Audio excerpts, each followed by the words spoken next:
Hi guys, good morning. मैं धीरज कुमार। तो guys, आज हम लोग देखने वाले हैं क्लास 10th के मैथमेटिक्स डॉक्टर मनोहरी राइटर से।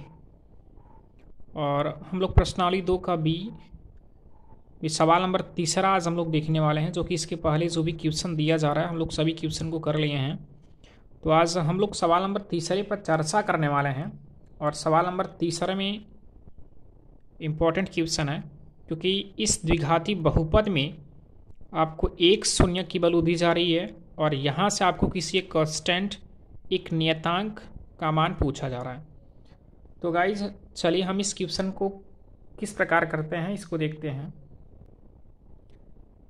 इस क्वेश्चन में कहा जा रहा है कि हमें यहाँ से दो द्विघाती बहुपद करके दिया जा रहा है, 2x² plus 3x plus lambda.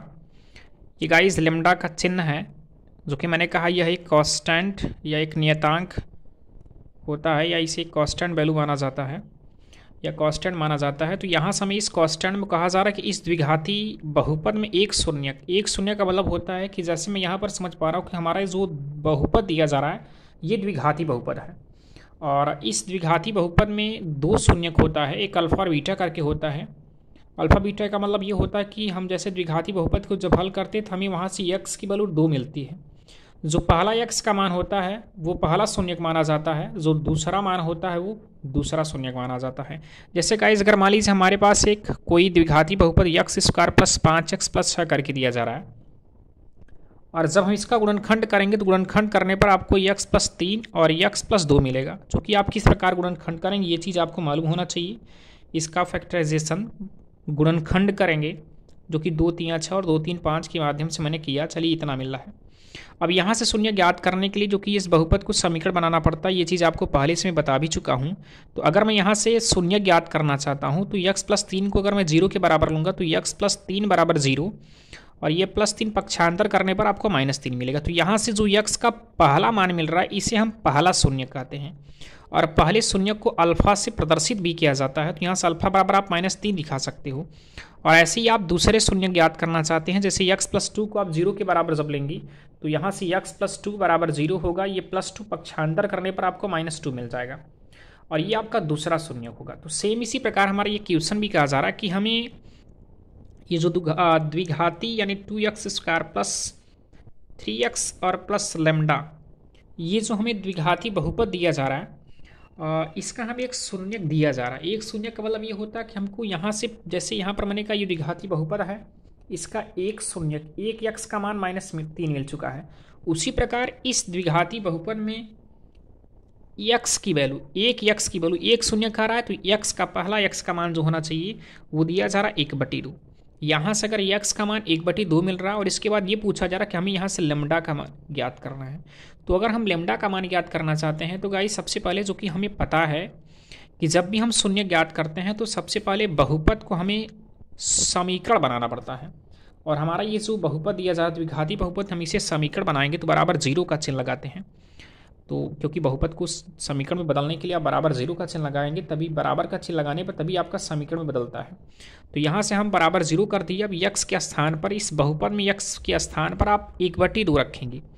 यदि आप x के स्थान पर 1/2 रखेंगे तो इस कांस्टेंट नियतांक या लेमडा की वैल्यू आपको मिल जाएगी। तो चलेगा, हम यहाँ पर इस प्रकार करते हैं क्या, 2 और x² है यहाँ पर 2, जो कि x² का गुणांक है, तो आप यहाँ इंटू यानी गुणा का चिन्ह लगा सकते हैं। और x² x के स्थान पर आप 1/2 करेंगे तो 1/2 करने के बाद यहाँ स्क्वायर लिखा जा रहा तो आप स्क्वायर कर देंगे, और प्लस 3 और इंटू यहाँ पर है आपका x, तो x के स्थान पर आप 1/2 लिख सकते हो, और प्लस लेमडा और बराबर आपका 0। अब यहाँ से इसे हम हल करते हैं तो 2 और गुणे 1 का स्क्वायर 1 ही होगा, और 2 का स्क्वायर 4 मिल जाता आपको। और यहाँ से प्लस कर लीजिए, 3 1 का 3, और यहाँ बटे आप 1 कर सकते हैं, तो 3 1 का 3 और 1 दूनी 2, और प्लस आपका लेमडा हुआ बराबर 0। यहाँ से हम इनको दोनों को हटा सकते हैं। देखिए 2 यहाँ से हम इसे हटा भी सकते हैं यानी कटा भी सकते हैं। 2 1 ज़ा 2 और 2 2 ज़ा 4 मिल जाएगा। तो हमको यहाँ से 1/2 मिल चुका है, और प्लस यहाँ से आपका 3/2। अब 3/2 और प्लस यहाँ लेमडा मिल रहा है बराबर 0 आपका। अब इनको हम सॉल्व करेंगे तो आप देख पा रहे हैं कि भिन्न आप लोग पढ़े होंगे, वो छोटी क्लास की बात है ये।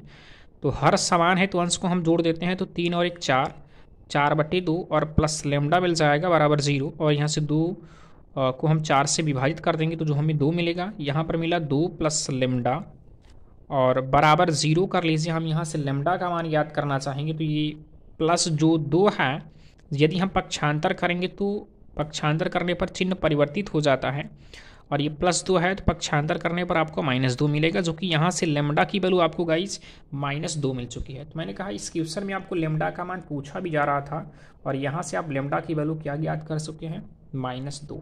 तो हम यहाँ से लेमडा की वैल्यू -2 ज्ञात कर चुके हैं। अब गाइज हम सवाल नंबर चौथे को देखते हैं। सवाल नंबर चौथे में कहा जा रहा है कि, तो सवाल नंबर चौथे में ये कहा जा रहा है कि यदि बहुपद x² - 4 करड़ी में 3x + 3 की शून्यक अल्फा और बीटा हो तो। गाइस यहाँ पर ये कहा जा रहा है प्रश्न में कि ये जो द्विघाती बहुपद करके दिया जा रहा है, द्विघाती बहुपद आपको मिल रहा है क्या, x² - 4 और करड़ी में 3x और +3 करके दिया जा रहा है। इस द्विघाती बहुपद का जो शून्यक दिया जा रहा है वो आपका अल्फा और बीटा करके दिया जा रहा है। यदि अल्फा बीटा हो तो अल्फा धन beta minus alpha into beta का मान याद करना है। तो गाइज हमें यहाँ से अल्फा धन बीटा और माइनस अल्फा इंटू बीटा, हमें इसका मान याद करना है। तो इसका मान याद करना है तो इसके लिए हमें करना क्या होगा गाइज कि सबसे पहले जो यहाँ से बहुपद दिया जा रहा है, जो यहाँ से आपको द्विघाती बहुपद मिल रहा है, इस द्विघाती बहुपद में हम ये समझेंगे कि अल्फा और बीटा, तो मैंने कहा चलिए इसके 2 शून्यक दिए जा रहे हैं, और हम लोग जानते भी हैं कि किन्हीं दो यदि द्विघाती बहुपद में 2 शून्यकों का योग किसके बराबर होता है और 2 शून्यकों का गुणनफल किसके बराबर होता है, तो ये चीज़ हम लोग जानते हैं। तो सबसे पहले हम ये देखेंगे कि जो द्विघाती बहुपद का मानक रूप होता है, तो द्विघाती बहुपद का मानक रूप आप लोग पढ़े होंगे और मैं आपको पहले से भी बता चुका हूँ, ax² + bx और +c करके होता है। तो यदि मैं यहाँ से इसको हल करना चाहूँ तो हल करने के लिए हम जानते हैं कि अल्फा धन बीटा यानी 2 शून्यकों का जो सम होता है यानी योग होता है किसके बराबर होता है, तो वो -b/a के बराबर होता है। इसे हम हिंदी में -b जो कि आपका x का गुणांक होता है और बटे a जो होता है वो x² का गुणांक होता है। तो इसे मैं ये भी लिख सकता हूँ कि -x का गुणांक और बटे आपका होता है a, और a किसका गुणांक है, तो x² का गुणांक है। तो हम यहाँ पर इसको इस प्रकार भी लिख सकते हैं।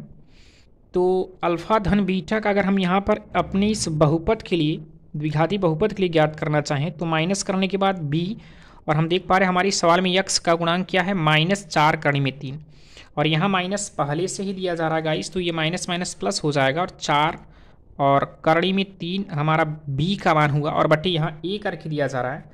तो हमारे इस क्वेश्चन में a जो कि x² का गुणांक यहाँ पर 1 मिल रहा है, तो x² गुणांक यहाँ पर 1 हो जाएगा। तो हम यहाँ से कह सकते हैं कि अल्फा धन बीटा का मान हमको 4 और करड़ी में 3 मिल चुका है।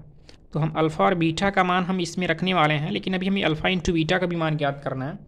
और हम ये भी जानते हैं कि अल्फा इंटू बीटा बराबर फार्मूला क्या होता है कि 2 बहुपद के शून्यकों का जो गुणनफल होता है वो c/a के बराबर होता है। चूँकि बता भी चुके हैं कि c क्या है, c को हम अचर पद या कांस्टेंट मानते हैं कि कांस्टेंट जो आपका टर्म होता है, तो यहाँ से अचर पद बटे आपका a क्या है, तो x² का गुणांक होता है। तो x² को हम x² का गुणांक को हम a का नाम देते हैं।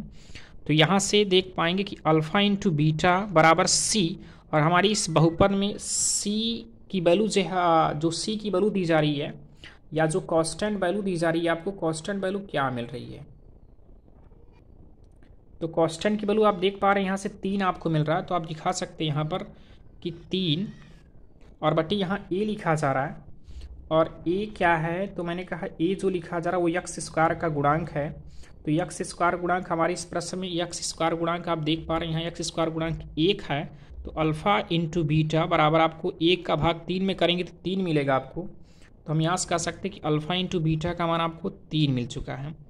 तो गाइस हम यहाँ से अगर हम अल्फा धन बीटा और अल्फा इंटू बीटा का मान ज्ञात कर चुके हैं, तो यहाँ पर हमको इसका मान जो ज्ञात करना है कि अल्फा धन beta minus alpha into beta, तो यहाँ से हम इनका मान आसानी पूर्वक से ज्ञात कर सकते हैं।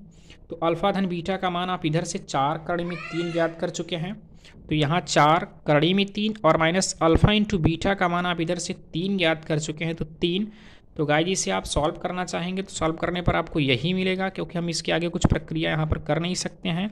तो ये रहा आपको आंसर, या आपको ये जो आपको मान ज्ञात करने को कह रहा था, इसका मान आपको ये मिलेगा। तो गाइज हम लोगों ने देखा कि आपका सवाल नंबर तीसरे या चौथे में ये क्वेश्चन, मैंने कहा दोनों क्वेश्चन बहुत ही इंपॉर्टेंट है। तो यदि आपको ये क्वेश्चन या आपको ये वीडियो थोड़ा सा अगर कम समझ में आया हो तो आप एक बार पुनः वीडियो को देखिएगा और आसानी पूर्वक से आप देखिए, आपको बहुत बढ़िया समझ में आएगा। और जो भी अगला क्वेश्चन मैं अगले वाले वीडियो में बनाने का प्रयास कर रहा हूँ। Okay guys, thank you.